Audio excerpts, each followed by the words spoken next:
నాకు చాలా ముఖ్యం అమ్మ. నాకు రావలసిన ధనం నాకు వచ్చేలా చూడు తల్లి అని చెప్పి నువ్వు అడుగుతూ ఉన్నావు.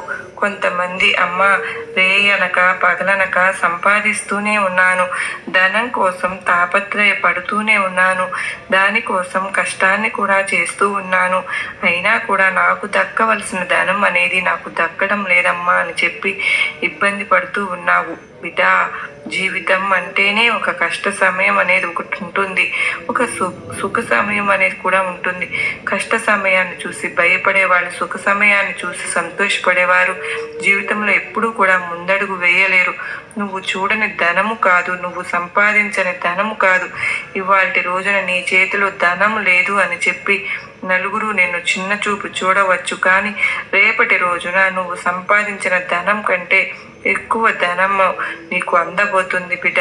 ఇప్పుడు నేను చెప్పే ఈ చిన్న కథను జాగ్రత్తగా విను. ఇప్పుడే నీకు పూర్తిగా అర్థమవుతుంది. ఒక నలుగురు వ్యాపారస్తులు ఉన్నారు. నలుగురు కలిసి చాలా క్రమశిక్షణగా వ్యాపారం చేసుకుంటూ ఉంటారు.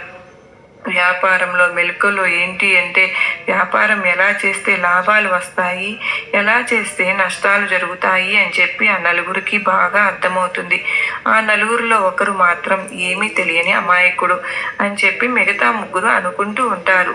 వీరందరూ కూడా ఒకరోజు అడవిలో ప్రయాణం చేసి వేరే దేశానికి వెళ్ళవలసి ఉంది. అయితే అడవిలో గుర్రాలు పట్టుకుని వాళ్ళ ప్రయాణాన్ని అయితే మొదలు పెడతారు. అడవి మార్గంలోకి మధ్యలోకి రాగానే వారికి కొన్ని బంగారపు చెట్లు అనేవి కనిపించాయి. ఒక్కసారిగా నలుగురు ఆ బంగారపు చెట్లను చూసి ఆశ్చర్యపోయారు.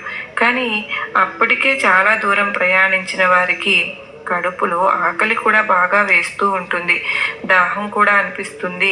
అసలు ఈ ఆకలి తీర్చుకోవడం కోసమే దారిలో ఏం దొరుకుతుందా అని చెప్పి ఎదురు చూస్తూ ఉన్న సమయంలో వారికి ఈ బంగారపు చెట్లు అనేవి కనిపించాయి. వారికి తెలియకుండానే ఆ బంగారపు చెట్లను చూచి వారి నలుగురికి మనసులో ఆశ అనేది కనిపిస్తుంది.